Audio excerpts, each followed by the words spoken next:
and now it's time to get working on the front side of things. This episode is brought to you in part by DatsonParts.com. That's Datsun Parts with a Z.com. If you're looking for any Datsun related parts, please check and compare prices on DatsonParts.com first.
Alright guys, we're down to the last little bit. We got two little tricky areas we have to get the wiring looms out through the firewall, and I just want to take a little bit of time and show you how we do that. That way you don't screw up when you're doing it on your project. Alright guys, if you notice right here we have a green connector and then we have a black connector. Those disconnect in the wiring loom down here. So we've disconnected those. Those are fairly straightforward. Then we have the bulk of the wiring coming through. We got another white connector that connects over here in the wiring loom. We disconnected that one. We got some connectors right here, this one, and then we get to these. All three of these connect to this little plastic box right here that is normally mounted up in this area. So we've disconnected it. It's just one little 10mm screw, and then we drop everything down. The only one we have to worry about here is the only one that's left in the loom.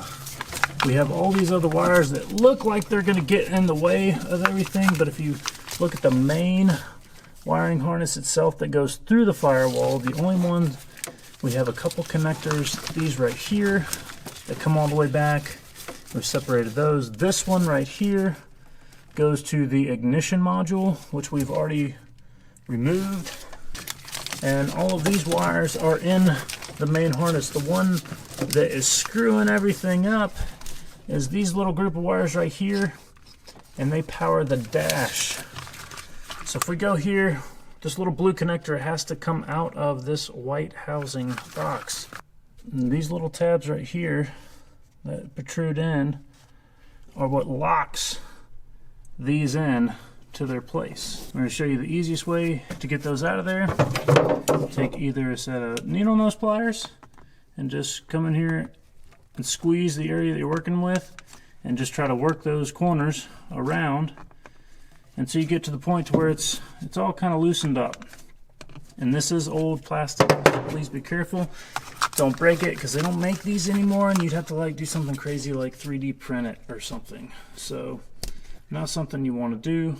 So once you worked your way around, all squeezing these areas while pushing fairly hard from the back side, you're going to get to the point where you've kind of pressed these things and kind of trapped them towards the unlocked and open position. They're not actually going to release because it is old brittle plastic. So once we've got everything kind of to the point where it kind of starts moving, you just come to the front and one good little whack with the hammer, it breaks it on through and gets them past the locks, and then you can pull this thing out.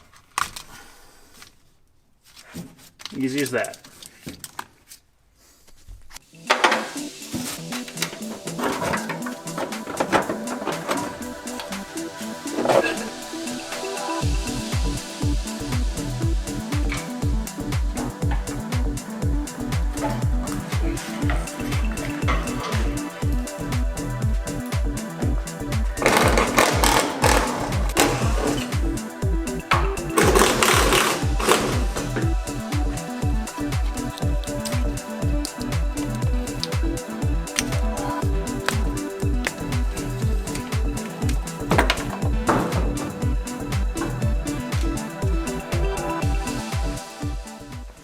right, so we got the main wiring harness out. All the connections came out a lot easier than I thought they would, except for that blue connection inside the white electrical tray on the passenger side underneath the dash and the footwell area. Other than that, everything came out as expected. Just pulled the looms out and then found a wire that was connected to the other side of the loom, and then separated the right loom from the left loom, and then got all that removed. I wasn't planning on taking out the steering rack, but like most things, we decided to remove it. So we took out the brake booster because we already have one painted and brand new. That's going to go in there along with the new master cylinder for the brakes and a new master cylinder for the clutch. So all that got removed from the firewall, and we're just getting ready to prep everything to make it a little bit easier when it comes down to sanding everything down and painting. So on to the next thing.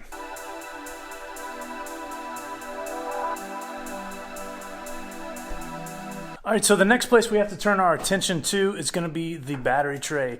From the factory, they're spot welded in, and they're known prone area for rust. When the lead acid batteries heat up, they drip acid, causes corrosion underneath the battery tray, and that is probably the #1 problem area on the Datsun 240, 260, 280, S30 platform. So what we're going to try to do is drill out all the spot welds, get the battery tray out of there. That way we can properly assess how good the metal is underneath it and determine how many repairs we're going to have to make in the sheet metal.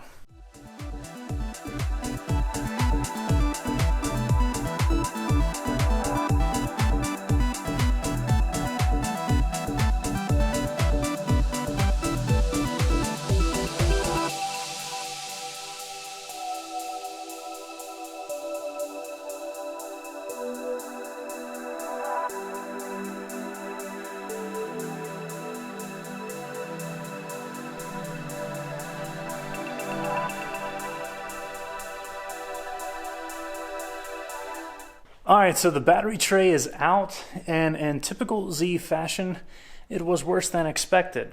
It didn't look that bad, but once you started getting into it, after the battery tray was removed, the metal underneath the battery tray appears to have been corrected in the past, covering up some of the damage to make it look not as bad as it actually is. So with that being said, I think we're going to be looking at replacing the underside of the battery tray, which is a normal thing on these cars. So with that in mind, I think I'm just going to go ahead and strip the entire engine bay, kind of assess the damage, make sure there's no other hidden gems waiting for us, and then we're going to get busy with the rest of the metal fabrication. Tonight's a good stopping point, and we will catch you guys tomorrow.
All right, so it is the next morning. We have some patch panels that we need to tack in that we made up yesterday, waited for the paint to dry overnight, and then we're gonna go ahead and get those tacked in, put in place, and then if you see these little straps right here, those little things, the lower part of the core support was pushed out just a little bit, so it was tweaked ever so slightly.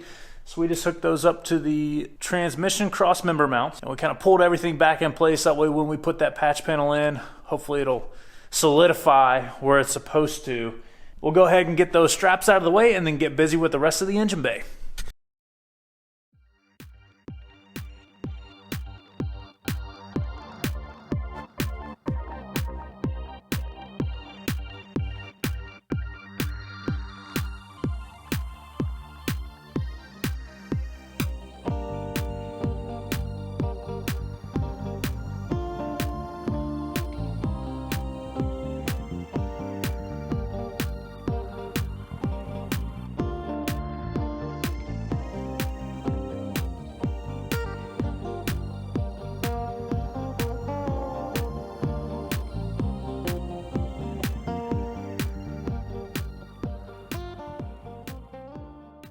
Contrary to popular belief, you do not have to be a good welder to make some of the repairs that you see us making to this vehicle in this video. However, what you lack in welding skills, you absolutely have to make up for in grinding skills.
Alright, ladies and gentlemen, that's going to bring this portion of this project to a close. I hope you had as much fun watching it as I did doing it. If you haven't done so already, please click that like button if you enjoyed the content.